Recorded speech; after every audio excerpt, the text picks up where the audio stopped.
You know, niggas gotta get their priorities together. Got their mind on the wrong things, spending their money in the wrong way. Trapaholics, real trap shit. Say you need that car with the rims and a trunk, just like Jim. It's more to life. Yeah. I'm telling you. Talk to him. Say you need that LV bag with the belt and the hat. That's all you got though. It's more to life. Yeah. Talk to him. Real. Say you wanna turn up at the club, buy some bottles, impress them girls. It's more to life. Fucking everybody. Yeah. Good evening, everyone, and welcome to Saints and Appetizers podcast. And who dat? And this evening we have some more main course for you, some main course here, and I'm talking about the New Orleans Saints versus Washington Commanders, the 20-19 win by the Washington Commanders. The Commanders were just barely able to escape New Orleans, the New Orleans Superdome, with a win. Just a fell 2-point conversion that, seeing the live replays of it, it looked like it was maybe kind of thrown just kind of out of the reach of Juwan Johnson, or the defender was all over him. But after seeing some replays of it, it looks like it was a great throw from Spencer Rattler. In that fourth quarter, he had a lot of great throw. Didn't complete a lot of passes, only 10 of them, but some of the ones that he did just shows that he's got the ability. But yeah, that thing clanked right off of Juwan Johnson's cupped hands. But I really just wasn't a huge fan of the play, the 2-point conversion play, anyways, because it was almost like the same route. Like that's around the area where Foster Monroe ran the route to catch the touchdown. So it's like, I don't know, it seems like they maybe could have mixed it up, or even maybe ran the ball with Kendra Miller, who was so hot on that final drive. Like they rode him on the 2-minute drive, Kendra Miller, which was impressive. And you don't see a lot teams relying on the run game to get them down to score possibly tying touchdown. But hey, we got what we wanted out of this. We got an exciting, enjoyable game to watch, and got some flashes from some young players, and answered some questions about some others. But they didn't win and ruin their draft position at all. So let's get into this, anyways. I'm spilling over before we're even getting completely into the intro here.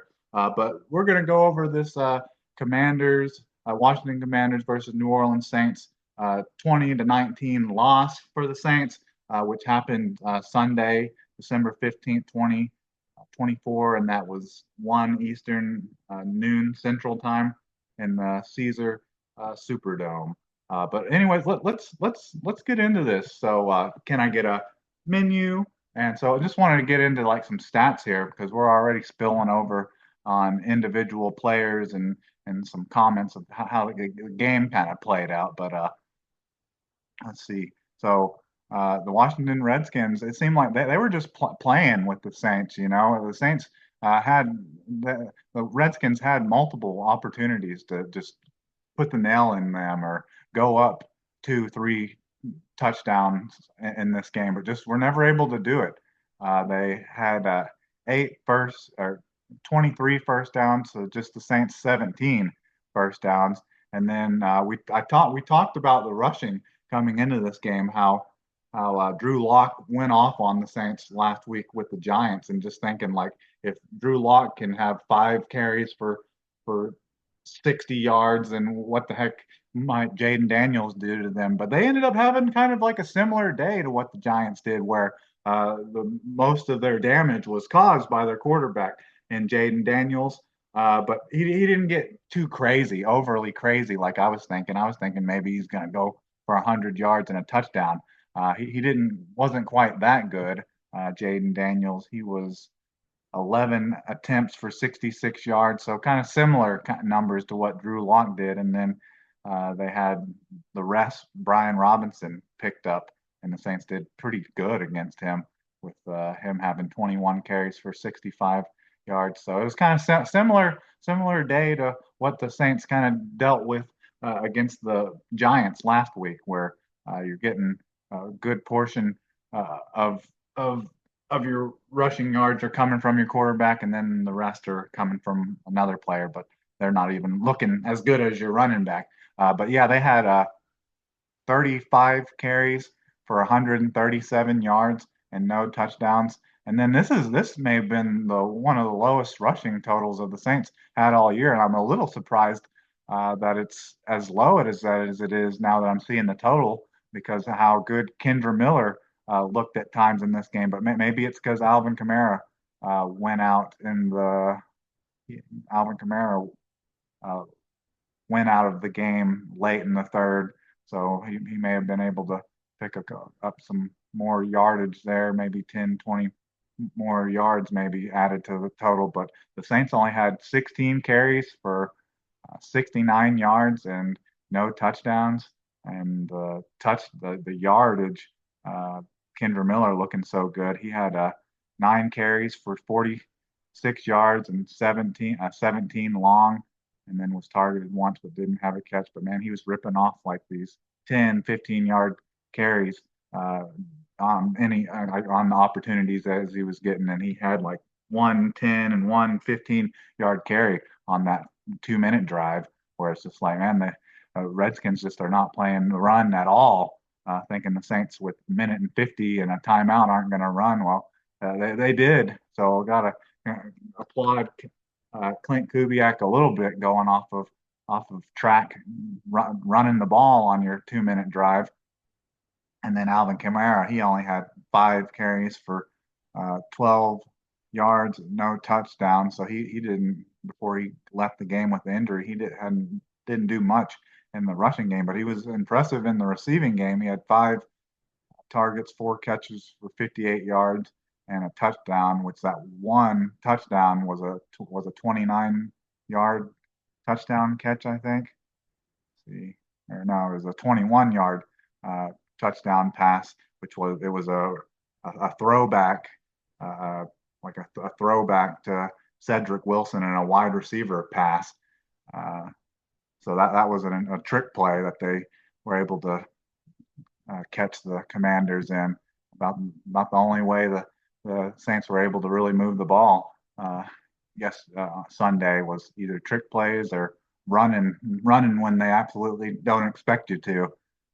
But yeah, that snap, throwback, wide receiver touchdown pass was pretty impressive. And yeah, Cedric Wilson, he's now like 5 for 5, 122 yards and 2 touchdowns as a receiver in this league. Man, he's like a perfect quarterback rating. Maybe we need to, if Spencer Rattler goes off the rails, maybe we need to try try Cedric Wilson at the Cedric Wilson Jr. at the quarterback position. But yeah, so that was fun. I was talking about how wanting this to be an enjoyable game, a fun game, have some highlights, either Saints or Commanders related, but just not be just a horror show to watch. And we got that with some trick plays like that. But just coming in with like every game, and it seems a lot more for like games the Saints have won, but the Saints didn't even win this game. And you have like these pleasantries, and you're feeling good after the game. And I'm talking about wins, but then it comes down the pike that one of your top players or multiple players are injured or done for the season.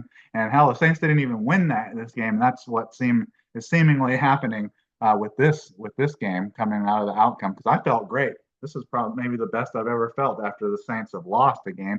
But then you hear that Alvin Kamara has some groin abductor injury, and they're looking for multiple opinions about it and whether he's done for the season or if he may be back later in the season, as if it really matters at this point. But it's just annoying. And then on top of me, I was one of the people that said not to pay him. And then of course, like a month two later, there he is. He's hurt. He's got a fucking groin injury. Excuse my French. But yeah, that's kind of how I feel about that.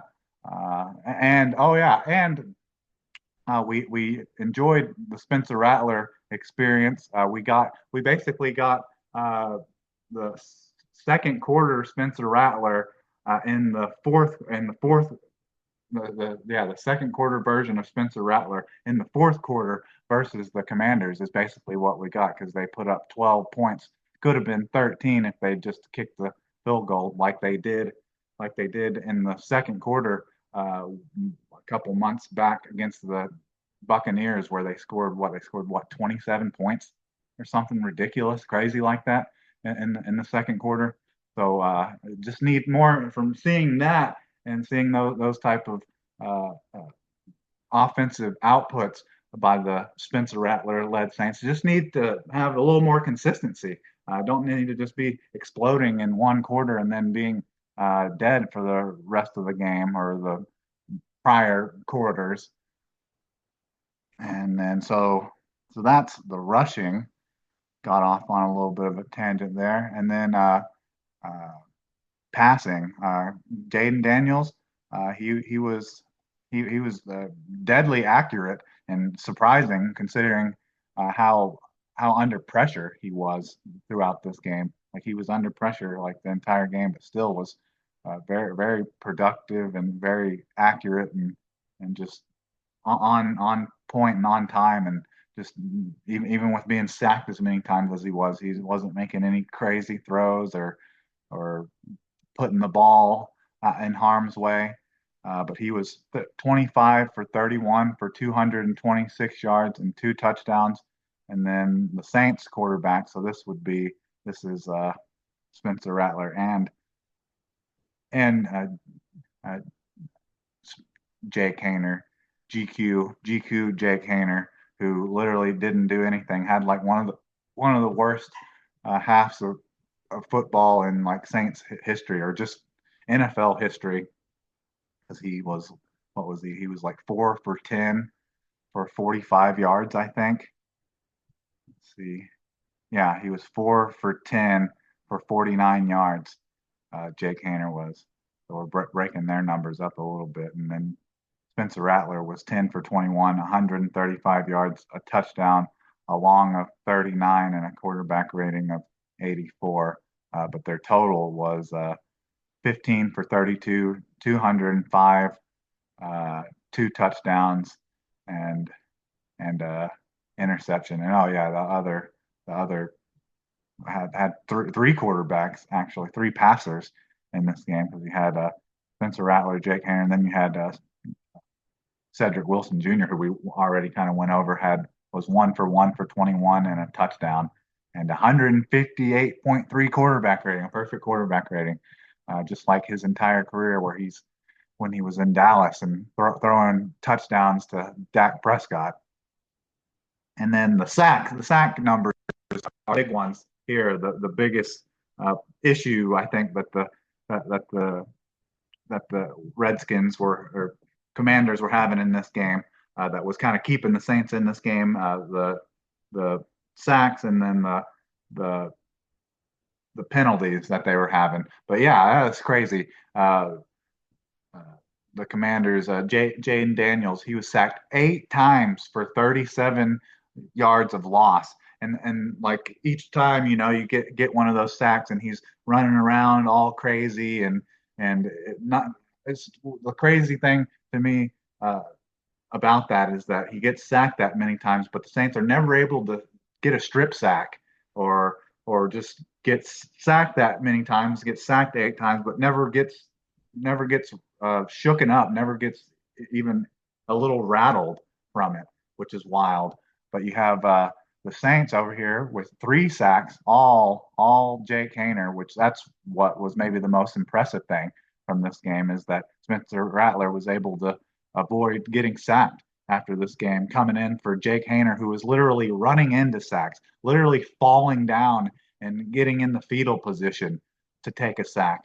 It's just despicable, embarrassing how bad Jake Hayner, GQ Jake, looked in this game. I don't even know if you could be a backup being that bad and being that scared of the pass rush, and most of the times it wasn't even really close to him. He's just literally just, I guess he checks his first read and then looks and sees rushers coming at him and just falls down or tries to take off up the middle of the pocket and just runs in the back of his offensive lineman and just falls down. Man, that was what I was talking about on talking about like watching value and watching quality. Like that's the kind of stuff I just can't watch. I'm just that's the horror show that we did. We did at least have to watch it for at least 1.5. Thankfully, Darren Ridley had the wits and just the cojones to just go ahead and just make the change at halftime because no one wanted to see another half of that, and that the Redskins or Commanders, whatever the heck you want to call them, kept the Saints hanging around so long was pretty crazy. Let them hang around long enough to where they could have won this game. And then total yards, Washington was 326, New Orleans 245. So they had quite a bit of more movement of the ball, mostly in the running game. And then fumbles, we're talking about fumbles. If you've followed me enough, talking about this Saints team, and especially this Saints year, is they just cannot recover a fumble at all. And I got stats, I got numbers for it now actually. So they forced a fumble that was on the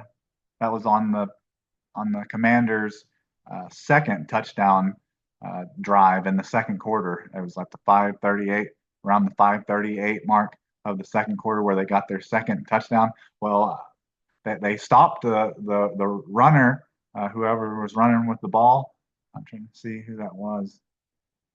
Oh, so that was Jaden Daniels trying to scramble and run and try to get the touchdown down there at the goal line. And he got held up and he was on top of bodies and the ball got ripped out and bounced back towards the Saints or back towards the Commanders goal line. And there was like 2 or 3 Saints defenders like right there should have been able to fall on top of it. And that right there would have been enough to win this game for the Saints because that would have kept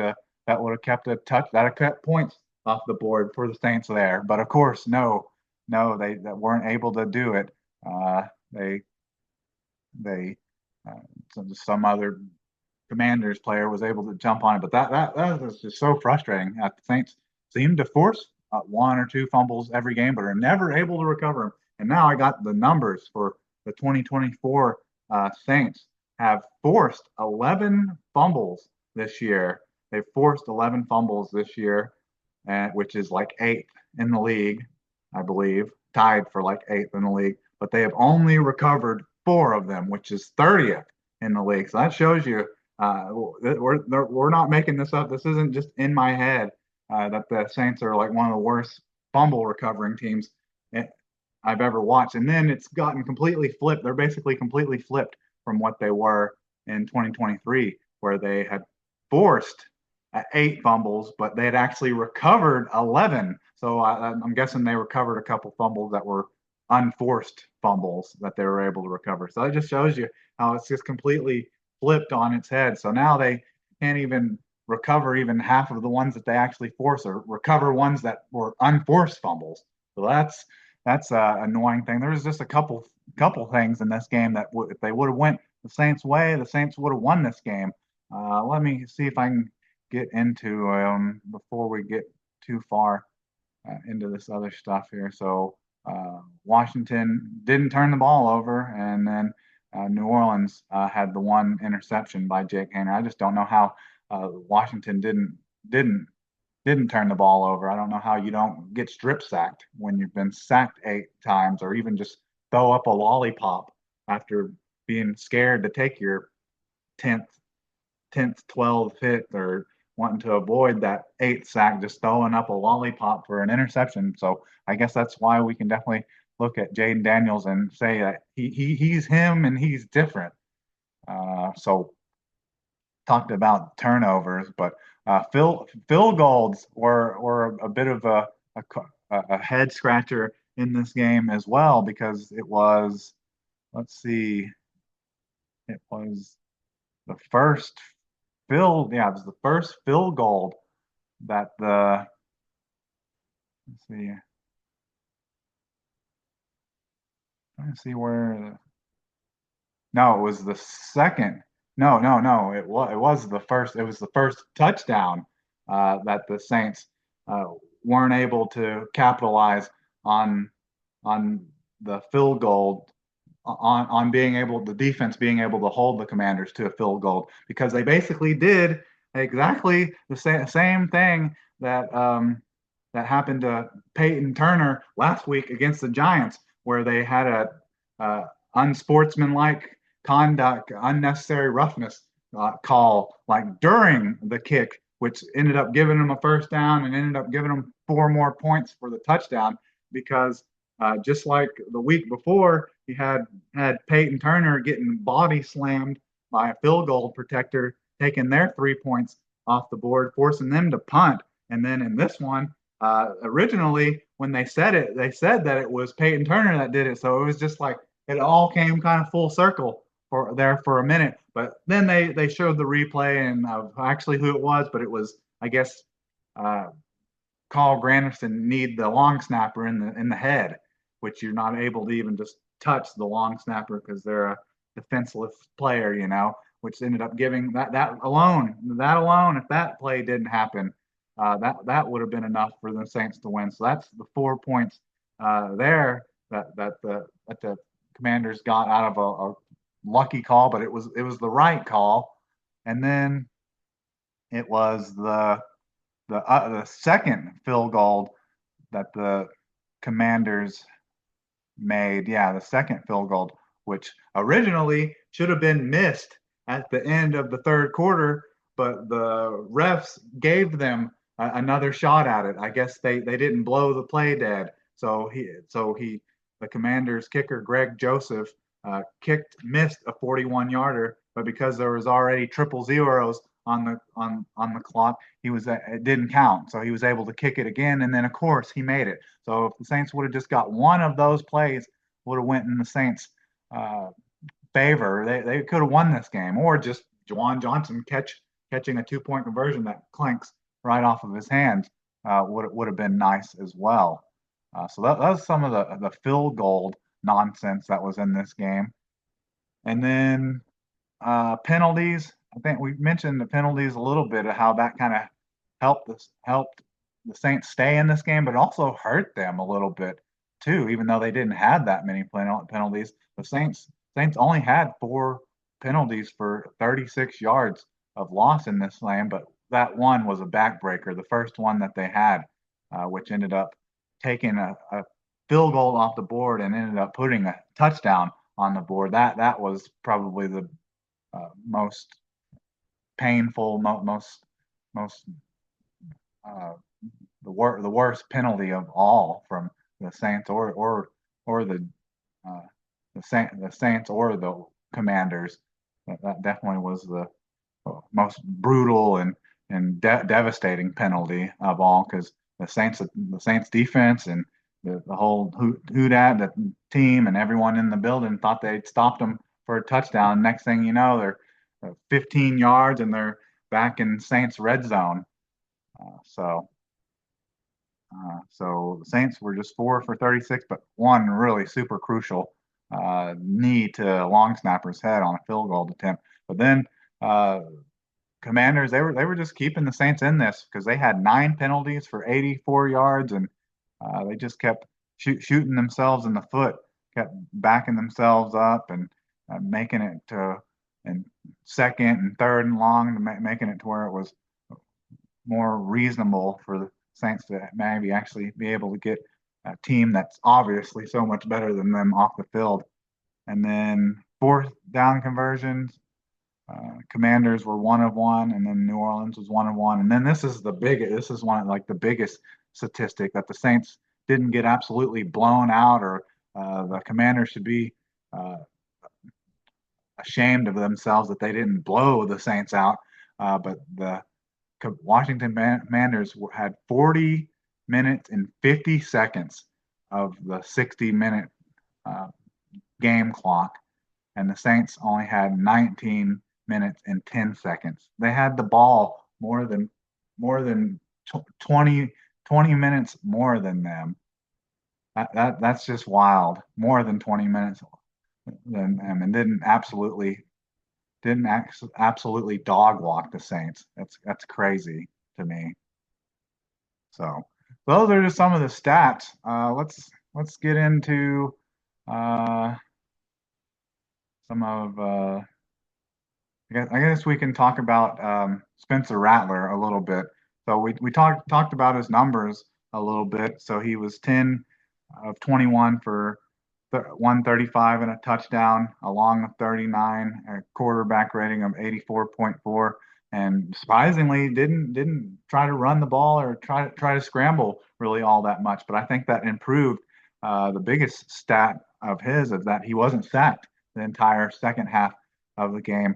So talking about Spencer Rattler is, it looks like he improved a little bit from the first three starts that we've seen him in, but maybe it's just because the Commanders weren't prepared for that, or weren't prepared for seeing multiple quarterbacks, seeing Spencer Rattler, Jake Hayner, and Cedric Wilson Jr. But so there's a lot of people out there, coming towards the end of the season that they would maybe just kind of want to see Spencer Rattler for the last three games of the year. And that seems like that's very likely and very possible now, because we're hearing reports that maybe Derek Carr is done for the season. I guess he has two injured spots in his wrist and in his hand that he's still getting opinions and notifies specialists and stuff looking at it, and seeing, I think it was maybe Adam Schefter saying that he's still a couple weeks away from like returning, which could lead to ending his season, him being done for the season. Maybe that's true. I'll believe that. I'll believe that when I see it. When I see him not suited up for the Las Vegas Raiders game, then I'll believe it. But until then, I know Derek Carr's tough, and I know that he could just get that thing injected with Toradol or something, and then wrapped up and the broken areas on his hand, and I could see him play. So until he doesn't play against the Las Vegas Raiders, I don't believe that Derek Carr's season's done yet. But I mean, in hindsight, it'd probably be for the better interest of the Saints. So you get to see more of Spencer Rattler, get to see fully what you have there, of whether he could possibly be your future starter, or if he's just at least could be a decent backup, unlike Jake Hayner. And you don't have to, kind of like what the Raiders were worried about in Derek Carr's last days with them, is they don't have to worry about any kind of injury guarantees. Like if he was to get hurt, he would be guaranteed his $30 million for next year if he was to get some type of serious injury in these last three meaningless games. So there's some of your news for Derek Carr, but I'll believe it when he actually misses the Raiders game, because you got to know that he wants to play them again. And with Derek Carr, he's what, 33, 34, and the Saints only play the Raiders like what, every 4 years. So Derek Carr may be retired by the time the Raiders come around. Well, I guess Derek Carr more than likely in 4 years probably be on a different team, but still, here's his opportunity with him in his prime still, I guess, kind of the back ass end of his prime, and he's got a broken non-throwing hand. But so as it looks for now, it looks like Spencer Rattler is the starter for the remainder of the season. But I have to wait and see what some of these next couple injury reports for the next couple weeks say before I completely believe that Carr is a done data. And then on to MVP.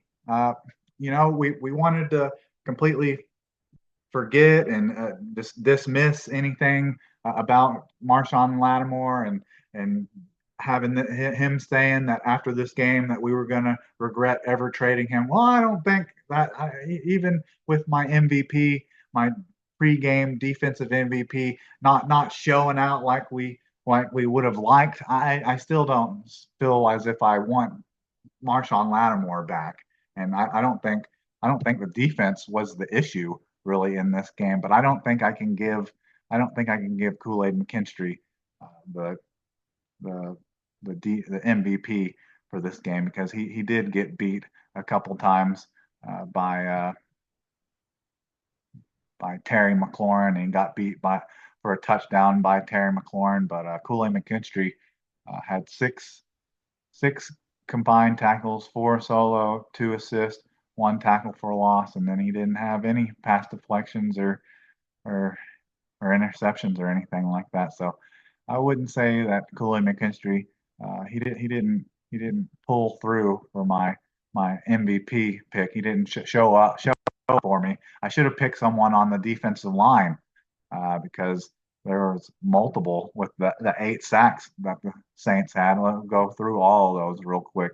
So Cam Jordan, nice to see Cam Jordan, a resurgence from Cam Jordan, who actually has 3 sacks on the year. Hell, just a couple weeks ago he had 0, but he got 2 sacks, a double-digit sack game, which I think he has like 24 or 28 of those in his career, and he's sacked 48 different quarterbacks now in his career. So he had 2 sacks, 6 combined tackles, 3 solo, 3 assists, 2 tackles for loss, and 2 quarterback hits. And then we had Chase Young, who I just completely I miss completely forgot or just didn't remember that Chase Young played for the Commanders. So we were talking like, oh, is this going to be Marshawn Lattimore revenge game?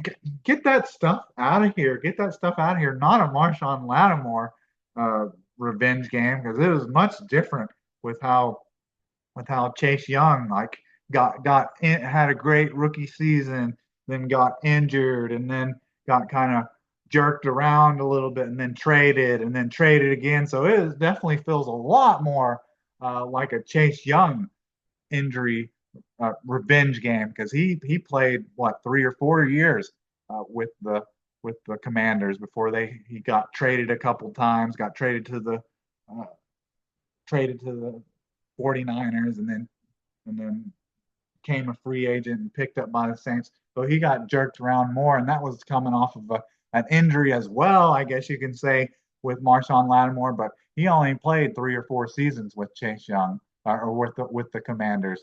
Uh, Marshawn Lattimore, he played 8 with the Saints, and everything was all good with him until he couldn't stay healthy. So it was a bit of a difference there. But yeah, I would say this was more of a Chase Young revenge game. You can give the Commanders the win, but Saints didn't really need it anyways. But Chase Young showed out and showed his ass in this game. Chase Young had 2 sacks as well for 3 combined tackles, 3 solo, 2 tackles for loss, and 2 quarterback hits. And then Demario Davis, who, if it ain't Chase Young as my defensive MVP for this game, I think we'll go with Demario Davis, who had a sack as well, but he also had 14 tackles, 9 solo, 5 assists, and 2 tackles for loss. So that was an impressive, some resurgent days for Cam Jordan, Chase Young, and Demario Davis, looking like turning the clock back a couple of years. And then Hugo Amade had a pass deflection, a sack, 7 combined tackles, 5 solo, 2 assists, 1 tackle for loss, and a quarterback hit. And then Carl Granderson had a sack, 6 combined tackles, 3 solo, 3 assists, 1 tackle for loss, 1 quarterback hit. And then Willie Gay, I mean, running out of breath because of how many sacks the Saints have got. It's just the main thing that kills me about this is that they just weren't able to force any turnovers from that. That's something the Saints have never really been good at. They've never had like a great edge rusher or speed rusher that's great at like coming off the blind side and forcing strip sacks. This is not something you see very often. And I just had 8 opportunities and weren't to get even one, not even force one and then not be able to recover it, which we've seen a lot this year. But Willie Gay had one sack, one combined tackle, one solo, and that was about it. So that was all the defense. So uh, if I was going my post game defensive MVP, it's going to be either Chase Young for the revenge game or Demario Davis for having a resurgent game, a vintage a vintage Mario David game with those 14 tackles. And then we didn't pick a pregame a pregame offensive MVP. But there's a couple options here. I guess with the biggest plays kind of made, uh, I guess hard to pick one really from the offensive MVP because you like what Spencer Rattler did in the fourth quarter and he threw a touchdown, but then you also had Cedric Wilson who basically kind of gave the Saints life there and got them their first touchdown, but it was only one pass completion for 21 yards and a touchdown. But and then you have Kendra Miller, who was your leading rusher on the day with 9 carries for 46 yards and 17-yard long. And then you have Valdez Scantling had 2 catches for 64 yards. And then you have Alvin Kamara, who had the five targets for 4 catches for 58 yards and a touchdown and a long of 29. And then he had 5 carries for 12 yards. So, man, there's multiple guys that are all kind of nose and nose, edge and edge at who you could pick there. But because I'm afraid we might not seek Alvin Kamara again this season, I think I'm going to go ahead and pick Alvin Kamara as my post-game offensive MVP for that crazy one-handed corner of the end zone wide receiver throws and catches from Cedric Wilson Jr., which was so impressive. That was that 21-yard pass from Cedric Wilson Jr. for a touchdown, and then of course you get one of the most exciting and enjoyable games of the year or plays of the year, and even with it being a loss, it doesn't mess up your draft position, but it just ruins your day. It still ruins your day because you hear all-time great Saints or starters are hurt afterwards. It just can't come out of can't come out of any of these games unscathed. Especially none of the games that the Saints look good in. They definitely can't come out of a win or an enjoyable game unscathed.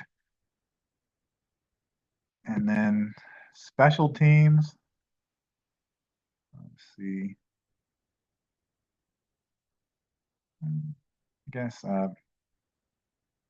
Matthew Hayball wasn't as bad as he was in New York for the Giants. But Blake Grupe, I'd say he had kind of a bounce back game to some extent. Trying to see if there's any good returns. Really, I'm saying that about Matthew Hayball, but I thought Blake Grupe didn't do a great job of kickoffs. Just the kickoffs seemed like every time there was a kickoff for the Saints that the Washington Commanders were getting up to like the 35-yard line every time. Like, in fact, if the coverage unit's gonna be like that, you might as well kick it out of the end zone and then just get it at the 30 if the coverage isn't going to be good enough. But I think I give that there was no Saints that had like a great kick or punt return either. So I give it to my post game special teams MVP. I give it to Blake Grupe for having a bit of a bounce back game. Made both of his extra points, and then he made both of his field goals. One of them being a 50-yarder. Let's see. Yeah, one was a 41-yarder and one was a 51-yarder. So give that to Blake Grupe, even though I thought he had kind of a bad day, a bad day on kickoffs, kind of. And then so that's all your MVPs. And then so my hot take, we already mentioned him a little bit because it's kind of hard not to. But Marshawn Lattimore was kind of my hot take for this game. I thought he was going to play good. I was thinking maybe hell he's may be enough. He may him enough. Just Marshawn Lattimore by himself may be enough to just win this game for the Commanders. Like him getting an interception in the red zone or getting a pick six and putting the Commanders up by 7 points like that right there may be enough for Marshawn Lattimore to to get his worth from the Commanders. But I didn't think he was going to be bad or anything. I wasn't expecting MVS to cook him or anything, even though he was locking down third, fourth string receivers the entire game. Which I mean, in recent history with the Saints, those are usually the receivers and type of players that get loose on Marshawn Lattimore, but not in this game. Not in this game. Marshawn Lattimore, they just didn't. You never even saw him besides the times they were talking about him or bringing up graphics of him because he was hardly ever in any plays, never coming up in tackles. They never targeted him. So I mean, one sense you say, hey, he's a lockdown corner, shutdown corner. When the less you hear about him, the better. That means that's the better they're playing. Okay, but he also, for a player that was talking about how this was going to be a revenge game and he wanted to prove to the Saints that they made a mistake in trading him. I mean, he didn't make a play in this game, but I mean, he also didn't get the opportunity to either. So I would still say that my hot take was somewhat right because Marshawn Lattimore, he was good in this game, but as far as I know, I haven't done any deep diving or creeping or research for Marshawn Lattimore. But as far as I know, he played the entire game and didn't end up leaving this game with a tight hamstring or anything. So I would say my hot take was only partially right because I think not being targeted and being respected that much means that you are pretty good, pretty damn good still in Marshawn Lattimore. But he also didn't make a game-changing play either, like a crazy pass deflection on fourth down or third and long or an insane interception, a pick six or a peanut punch, forced fumble or anything like the Saints fans are used to seeing him do. We didn't see anything like that, but he also looks like he at least lasted the entire game or and can at least until next practice, or I guess Wednesday's practice, his hamstring. Then it can tighten up then and him miss at least the rest of the regular season now that he's gotten the Saints out of the way. But I did like some of his comments saying like, okay, there was a lot of drama and build up to this game, but now I'm ready to just move on with the current team that I'm on, which I respect. I like those comments after kind of the ridiculous ones of him acting as if he had some grudge or revenge to get against the Saints. So I'm glad that's over. But yeah, wouldn't say my hot take was 100% right either. Same with the MVP. And then picks and scores. I picked the Commanders to win this, so that wasn't much of a surprise. And the score was set up several times for the score to be exactly what I predicted. The Commanders had the ball with the lead, it being 20-13, and missed like some. Jane Daniels missed and had some drops of like wide open passes to Terry McLaurin like multiple times.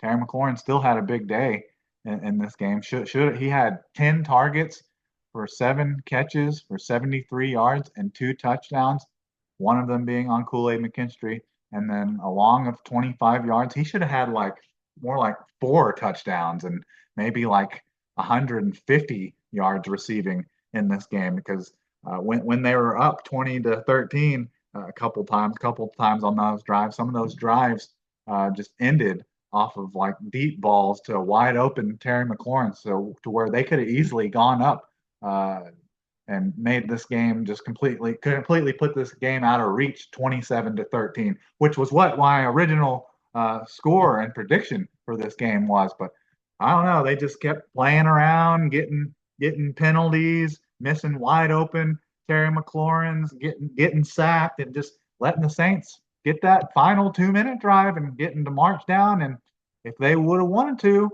they could have gotten this to overtime. But I felt almost exactly the same way I did kind of about the Giants game last week, is with the Saints team and how they're playing. I don't really want to see uh, I don't want to see them in overtime, you know. So I think they made the right decision, and it should have been the correct one. If Juwan Johnson, kind of like Demario Davis, I think he needs to go tight end, former wide receiver. He needs to go get new hands or something. Or they should have ran the ball there with Kendra Miller, or just ran a different play. Wasn't a huge fan of them throwing it in the same general area that they had the previous play where Foster Monroe had caught the touchdown. I don't know. I thought they should have changed it up a little bit. But anyways, that's the Saints. Uh, that's the Washington Commanders 20-19 win over the New Orleans Saints. That puts the Commanders at 9-5 and puts the Saints at 5-9, which that kind of, for the most part, puts them pretty much out of reach. You know, the Falcons would have to lose out, the Buccaneers would have to lose out, and the Saints would have to beat them in one of those games for it to be even slightly possible. So that was another part of the reason why I wasn't too upset about this game, because I'd have been a little bit more upset if the Chargers didn't get blown out 40-17 by the Chargers, and then the Las Vegas Raiders couldn't beat the Falcons, the hopeless Falcons. The Falcons, they look worse than the Saints.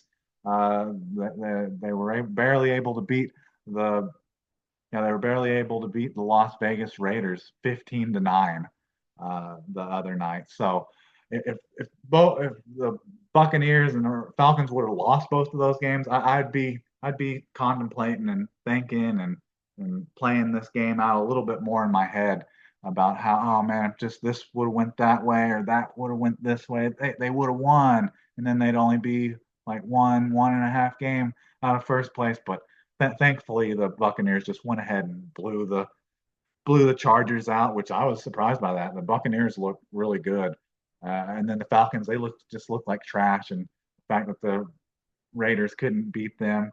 But it's all in good. I'm not celebrating or wanting those teams to win, but it makes the loss to the Commanders a crushing loss, not quite as crushing. But anyways, I think that's about all I have for you. Uh, from what I'm hearing, it's gonna be Spencer Rattler in Green Bay next week, because way people are talking, they're kind of talking up as if Carr's season's over, but we already mentioned it. I'll believe it when he doesn't play, when he's not suited up for the Las Vegas Raiders game.